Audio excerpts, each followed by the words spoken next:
राजकीय कला महाविद्यालय कोटा के एमए प्रीवियस हिंदी के सभी नियमित छात्र छात्राओं का आज इस कक्षा में हम एक बार फिर स्वागत करते हैं। छात्रों, आपका जो एमए प्रीवियस का जो हिंदी का जो प्रथम प्रश्न पत्र है, हिंदी साहित्य का इतिहास, उसका जो भक्ति काल है उस पर हम प्रकाश डालने का प्रयास कर रहे हैं। सबसे पहले तो कल जो पिछली कक्षा में हमने आपको ये बताने का प्रयास किया था कि इस प्रश्न पत्र के अध्ययन हेतु आप कुछ पुस्तकों का सहयोग ले सकते हैं। पिछली कक्षा में हमने आपको ये बताने का प्रयास किया था कि जैसे आप इस प्रश्न पत्र के लिए आचार्य रामचंद्र शुक्ल का लिखा हुआ हिंदी साहित्य का इतिहास काम में ले सकते हैं, उनका सहयोग ले सकते हैं, उस पुस्तक का सहयोग आप इसमें ले सकते हैं। इसी तरह से डॉक्टर नगेंद्र द्वारा संपादित हिंदी साहित्य का इतिहास नामक पुस्तक का सहयोग भी आप ले सकते हैं। इसके अलावा हमने और भी दूसरी पुस्तकों का जिक्र किया था जिनका सहयोग आप इस प्रश्न पत्र की अध्ययन सामग्री के लिए ले सकते हैं। छात्रों, पिछली कक्षा में हमने जो हिंदी साहित्य के इतिहास का जो भक्ति काल है उसकी राजनीतिक और सामाजिक स्थिति परिस्थिति पर प्रकाश डालने का प्रयास किया था। पिछली कक्षा में हमने आपको यह बताने का प्रयास किया था कि भक्ति काल की जो राजनीतिक परिस्थितियां थी वो विषम थी, लेकिन उस समय के कवि ने यानी भक्तिकालीन जो कवि है वो राजनीति से परे रहकर भक्ति रचनाएं कर रहा था। जबकि छात्रों, आप देखेंगे कि हिंदी साहित्य के इतिहास में कुछ कालखंड ऐसे भी आपको देखने को मिलते हैं कि जहां जो कवि है वो दरबारी कवि होता है और अपने शासक की प्रशंसा करता है, लेकिन यहां पर भक्ति काल में जो भक्त कवि हैं उन्होंने राज दरबार की चिंता नहीं की, उससे परे रह करके भक्ति की रचनाएं की। प्राकृत जन का गुणगान भी इन कवियों ने नहीं किया है। इन्होंने भक्ति से संबंधित जो रचनाएं लिखी हैं वो राजनीति से परे रह करके लिखी है। दूसरी बात, अगर हम देखें तो इस समय की जो सामाजिक स्थिति परिस्थिति थी तो हमने जाना कि जो इसका आरंभिक दौर था उसमें हिंदू मुस्लिमों में सौहार्द पर बल दिया गया था। सामाजिक दृष्टि से अगर हम देखें तो यहां पर हिंदू मुस्लिम में जो आरंभिक दौर था उसमें हिंदू मुस्लिम सौहार्द पर बल दिया गया था, लेकिन धीरे धीरे जाति पाति के बंधन कठोर होते चले गए और उनका जो जाति पाति के बंधन कठोर होने लगे थे उनका कबीरदास जैसे संत कवियों ने घोर विरोध किया, खंडन भी किया। छात्रों, भक्ति काल की अगर धार्मिक स्थिति परिस्थिति पर दृष्टि डालें तो भक्ति का इस दृष्टि से, धार्मिक स्थिति परिस्थिति की दृष्टि से भक्ति काल को परिवर्तन का काल कहा जा सकता है। इसको हम परिवर्तन का काल कह सकते हैं। सामान्यतः तत्कालीन समय में इस्लाम स्वीकार करने के लिए बल का प्रयोग नहीं किया जाता था। भक्ति काल में इस्लाम स्वीकार करने के लिए बल का प्रयोग नहीं किया जाता था। मुस्लिम शासकों ने यह अनुभव कर लिया था कि हिंदुओं में जो धार्मिक विश्वास इतना दृढ़ है कि बल प्रयोग द्वारा उसे नष्ट नहीं किया जा सकता। मुस्लिम शासकों ने यह अनुभव कर लिया था कि हिंदुओं में जो धार्मिक विश्वास जो इतना दृढ़ है कि बल प्रयोग के द्वारा उसे नष्ट नहीं किया जा सकता। इस्लाम धर्म के प्रचारकों को यह मालूम हो गया था कि जिस धार्मिक एकता और सामाजिक बंधुत्व के बल पर पश्चिमी एशिया को अपने धर्म में शामिल कर लिया था, मात्र उसी आधार पर हिंदुस्तान में चलना संभव नहीं है। इसी तरह से भक्ति काल के प्रारंभ में भारतीय समाज उन संघर्षमय धार्मिक चेतना की परिस्थितियों से गुजर रहा था जो नाना प्रकार के भेदों एवं विरोधों के मध्य समन्वय करने के लिए प्रयत्नशील थी। उस युग में एक और वैदिक संप्रदाय था। उस युग में यानी भक्ति काल में एक और वैदिक संप्रदाय था। एक और तो वैदिक संप्रदाय था, तो दूसरी ओर इनका विरोधी नाथ सिद्ध संप्रदाय ब्राह्मण धर्म का विरोध कर रहा था। बौद्ध धर्म भी हीनयान और महायान दो वर्गों में बंट चुका था। इसी प्रकार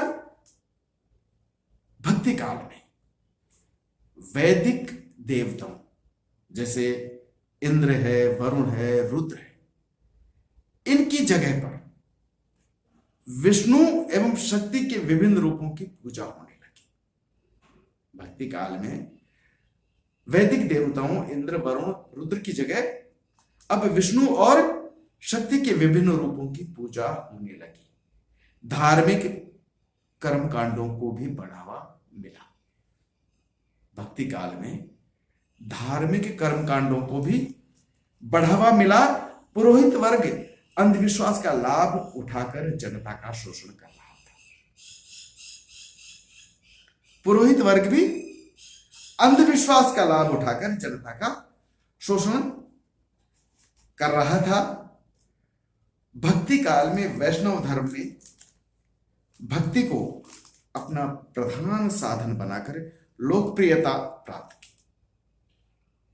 छात्रों, यहां ध्यान देने की बात यह है कि भक्ति काल में वैष्णव धर्म ने भक्ति को अपना प्रधान साधन बनाकर लोकप्रियता प्राप्त की और उपासना को भक्ति का मूल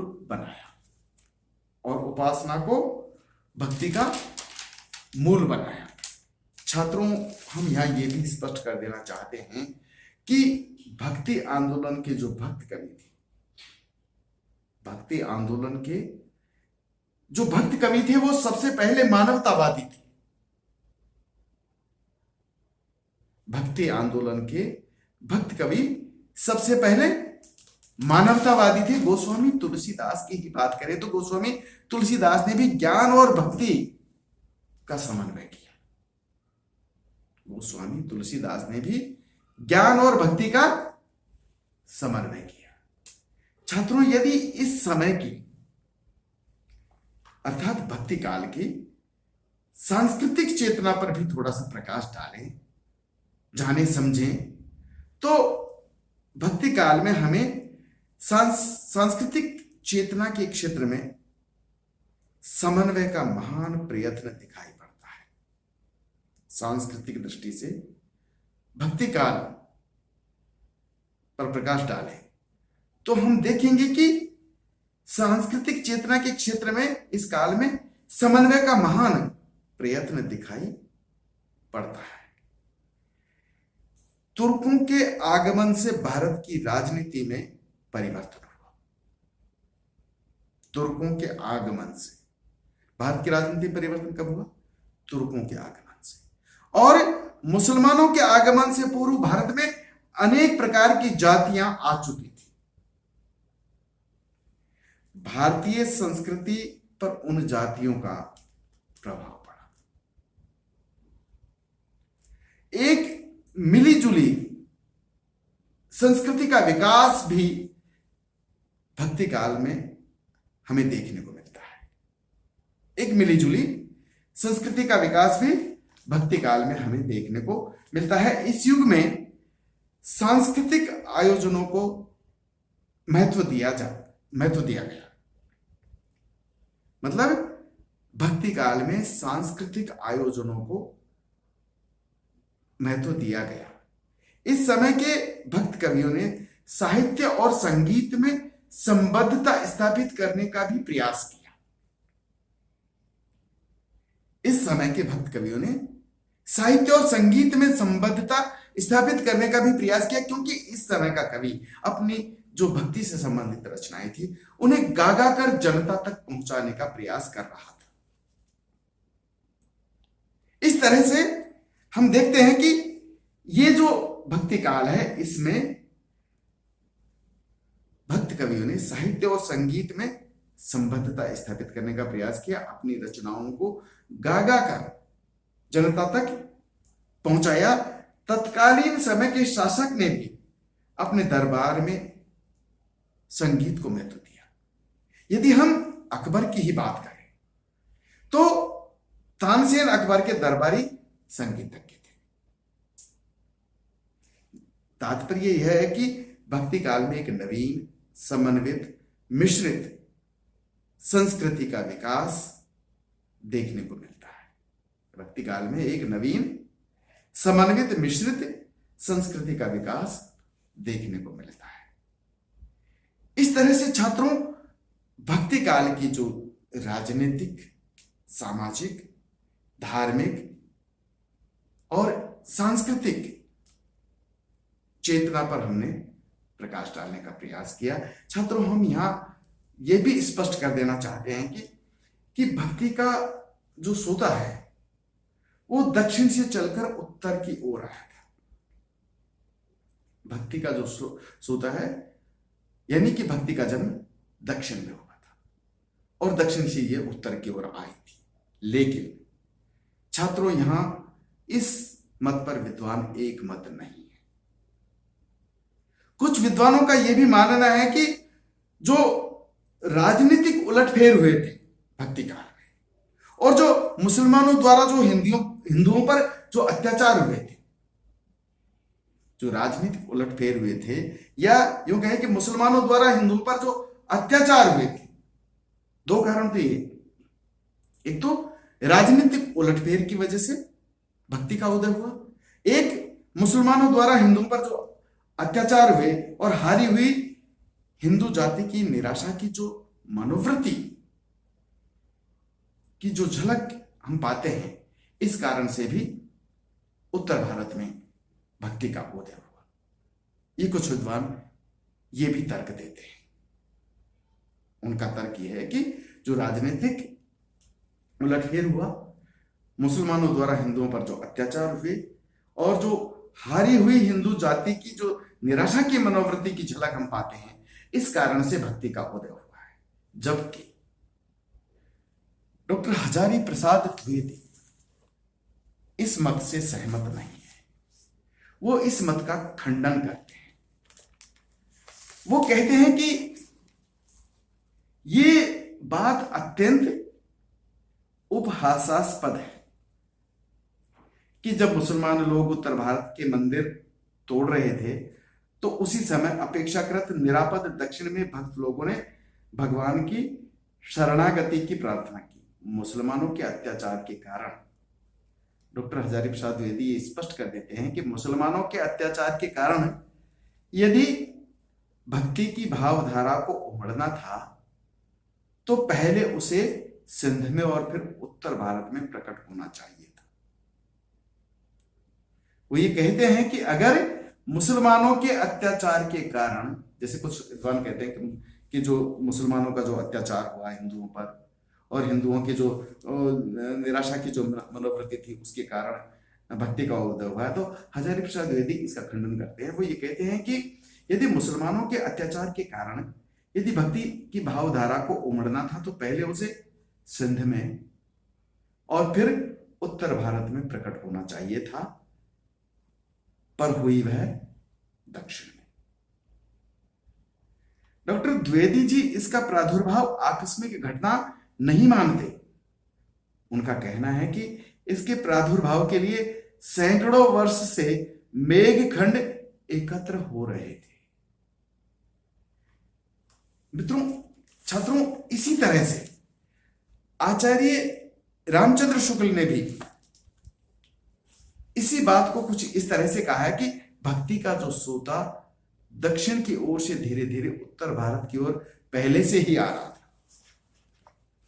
आचार्य रामचंद्र शुक्ल कहते हैं कि भक्ति का जो सोता दक्षिण की ओर से धीरे धीरे उत्तर भारत की ओर पहले से ही आ रहा था, उसे राजनीतिक परिवर्तन के कारण शून्य पड़ते हुए जनता के हृदय क्षेत्र में फैलने के लिए पूरा स्थान मिला। तात्पर्य यह है छात्रों की जो डॉक्टर आचार्य हजारी प्रसाद द्विवेदी और आचार्य रामचंद्र शुक्ल दोनों ही भक्ति का उदय दक्षिण से मानते हैं।